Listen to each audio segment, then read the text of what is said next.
है गाइस। आइए अब हम लोग फ्रिक्शन में प्रॉपर्टीज पढ़ते हैं कि स्टैटिक फ्रिक्शन और काइनेटिक फ्रिक्शन में क्या प्रॉपर्टीज हैं या क्या कैरेक्टरिस्टिक्स है। इसमें देखिए, अगर स्टैटिक फ्रिक्शन की बात करेंगे तो पहले भी बात हो चुकी है कि स्टैटिक फ्रिक्शन जो है ये उस फ्रिक्शन को बोला जाता है जो अप्लाइड फोर्स को बैलेंस करता है, यानी कि ऑब्जेक्ट इज एट रेस्ट। तो पहला जो प्रॉपर्टी है कि ये डिपेंड करता है, इसका डिपेंडेंसी है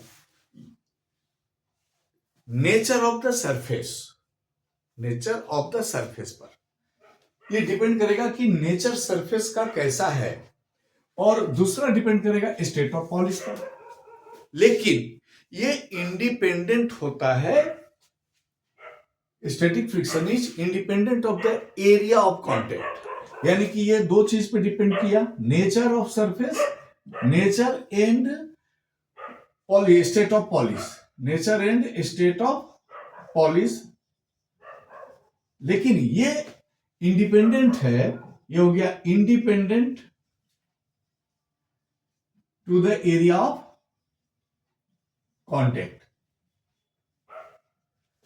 इसके बाद एक आता है इसमें, देखिए कि अगर हम लोग बात करते हैं कि स्टैटिक फ्रिक्शन के केस में, तो static friction is directly proportional to the normal reaction, यानी कि स्टैटिक फ्रिक्शन की बात अगर हम लोग करेंगे तो ये हो जाएगा एफ एम एस। देखिए, मैक्सिमम स्टैटिक लिमिटिंग फ्रिक्शन, इसको अगर हम लोग बोले ना कि प्रॉपर्टीज ऑफ लिमिटिंग फ्रिक्शन, वो भी यही चीज होगा। स्टैटिक में भी हम लोग लिमिटिंग को ही लेके जाते हैं, मैक्सिमम स्टैटिक जहां हो गया is directly proportional to N, और F M S is equal to mu S into N, जहां म्यू एस को बोला गया कोफिशिएंट ऑफ स्टैटिक फ्रिक्शन। तो ये तो स्टैटिक फ्रिक्शन के प्रॉपर्टीज हो गए। अब आइए काइनेटिक में। काइनेटिक फ्रिक्शन हम लोग उस फ्रिक्शन को बोलते हैं जब ऑब्जेक्ट्स जो है ना अप्लाइड फोर्स का अपोज कर चुका, अब ये मोशन के स्टेज में है, तब भी इसमें फ्रिक्शन है, और उस फ्रिक्शन को बोलते हैं हम लोग काइनेटिक फ्रिक्शन। तो यहां पर क्या होता है, देखिए कि पहली तो बात है कि it is independent of the area of contact.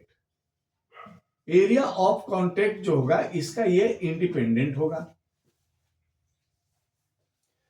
कब तक इंडिपेंडेंट होगा? जब तक नॉर्मल रिमेन्स दी सेम। अगर नॉर्मल चेंज हो किसी कारण से, आगे हम लोग पढ़ेंगे कि नॉर्मल कैसे चेंज हो जाता है, अगर नॉर्मल चेंज नहीं हुआ that is independent of the area of contact.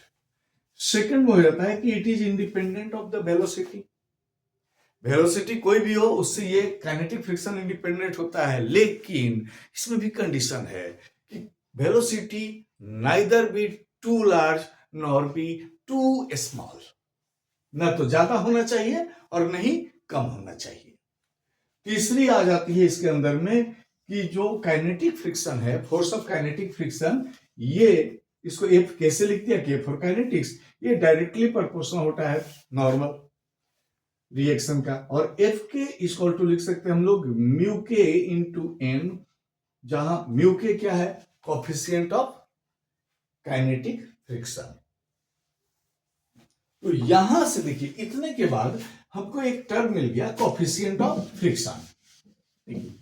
तो कोफिशिएंट ऑफ फ्रिक्शन की अगर हम लोग बात करें काइनेटिक और स्टैटिक के पढ़ने के बाद, मैं अब इसको हटा देता हूं। तो कोफिशिएंट ऑफ फ्रिक्शन जो है ये रेशियो है। Coefficient of friction is the ratio of force of friction to the normal reaction. It is represented by mu. Mu is equal to force of friction by normal reaction, इसका ये ratio है, that is called coefficient of friction. अब यहां पे बात आ जाती है कि अगर हम लोग यहां बात करें कि भाई अगर स्टैटिक फ्रिक्शन में बात करें तो ये स्टैटिक फ्रिक्शन में म्यू एस हो जाएगा, तब ये हो जाएगा f M s by n. और अगर हम लोग काइनेटिक में बात करेंगे तो ये म्यू के हो जाएगा, और म्यू के इक्वल टू हो जाएगा एफ के बाई एन। देखिए एफ चेंज किया हमने, जब स्टैटिक हुआ ये तो ये भी स्टैटिक हो गया, f maximum static f M s by n, और जब ये काइनेटिक हुआ तो मैक्सिमम काइनेटिक, ये मैक्सिमम या normal kinetic f k by n. तो अगर आपको कोफिशिएंट ऑफ फ्रिक्शन तक समझ में आ गया तो चैनल को लाइक कीजिए, सब्सक्राइब कीजिए, सपोर्ट कीजिए। Thank you.